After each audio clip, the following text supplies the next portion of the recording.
Antes de que existiera la película, antes de Will Smith, antes de que Hombres de Negro fuera una franquicia de Hollywood, hubo un hombre real en Connecticut que aseguró que 3 visitantes vestidos de negro lo obligaron a guardar silencio para siempre sobre algo que había descubierto. Cerró su organización de investigación de un día para otro, sin explicación. Y lo que contó después, casi 10 años más tarde, es más extraño que cualquier guión de cine. Hoy vamos al origen real de la leyenda de los Hombres de Negro, el caso de Albert Bender, en 1953. Y voy a contarte exactamente cómo dijo él que pasó, paso a paso, en el orden en que ocurrió. Albert Bender era un trabajador de fábrica en Bridgeport, Connecticut, con una afición muy particular, el terror y la ciencia ficción. Tenía literalmente un cuarto en su ática decorado como la Cámara de los Horrores, con póster de monstruos y calaveras que brillaban en la oscuridad. En 1952 fundó algo que en ese momento era único, la Oficina Internacional de Platillos Voladores, la primera organización civil grande dedicada exclusivamente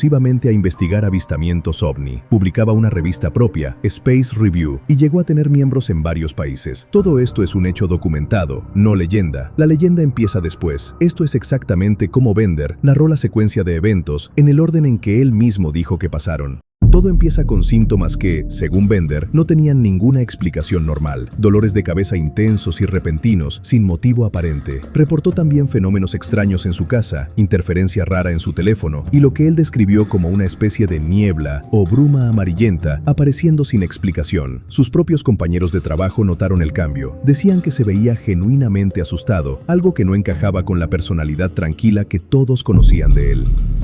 Antes de cualquier visita física, Bender aseguró haber empezado a recibir algo parecido a mensajes telepáticos. En la edición de octubre de 1953 de su propia revista, publicó 2 avisos que hoy son documentos históricos reales, no relato posterior. Uno decía que la fuente del misterio de los platillos voladores ya se conocía, pero que una autoridad superior impedía revelarla. El otro advertía, textualmente, a quienes investigaban el tema que tuvieran mucho cuidado. Justo después de publicar esos 2 avisos, sin ninguna explicación adicional, Bender cerró la revista y disolvió por completo su organización. Según el propio relato de Bender, publicado años después en su libro, poco después de esos mensajes, recibió una visita de 3 hombres vestidos de traje oscuro en su propia casa. Mostraron credenciales que, según Bender, los identificaban como representantes de una autoridad superior. Un periódico local de la época, el Bridgeport Herald, efectivamente reportó este incidente en noviembre de 1953 bajo el titular «Visitantes misteriosos detienen investigación», interpretando en su momento que probablemente se trataba de agentes del gobierno, no de nada sobrenatural. Bender contó que la comunicación con ellos fue casi telepática, sin necesidad de hablar en voz alta, y que le confirmaron que sus teorías sobre el origen de los platillos voladores eran correctas, pero le advirtieron que revelarlo tendría consecuencias graves para su salud y su vida.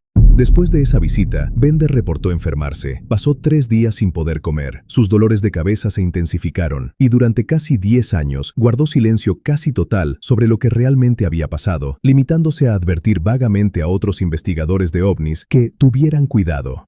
En 1962, casi una década después, Bender publicó finalmente su propio relato completo en un libro llamado Flying Saucers and the Three Men, y ahí es donde la historia se vuelve todavía más extraña. Aseguró que los 3 hombres no eran, en realidad, agentes de ningún gobierno terrestre. Dijo que eran seres de un planeta que llamó Kashyyyk, disfrazados con apariencia humana, y describió un momento específico en el que uno de ellos se quitó lo que parecía una máscara, revelando un rostro que Bender calificó de monstruoso. Según su relato final, estos seres le explicaron que estaban en la Tierra recolectando agua de mar para usarla como combustible y que la advertencia de silencio no era una amenaza gubernamental, sino una condición impuesta directamente por ellos.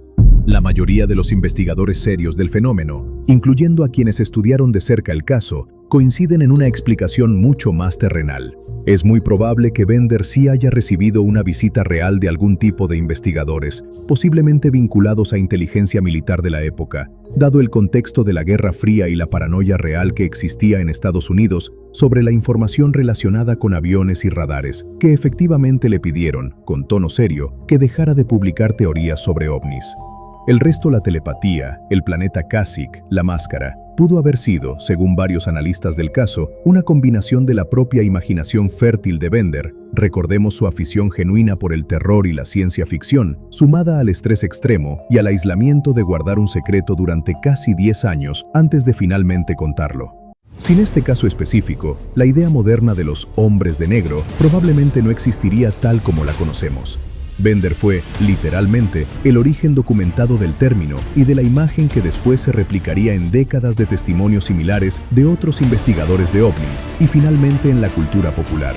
Es un ejemplo perfecto de cómo un incidente real, una visita de algún tipo, en un contexto histórico de secretismo militar genuino, puede transformarse con el tiempo y el aislamiento en una leyenda completamente distinta a lo que probablemente ocurrió en realidad.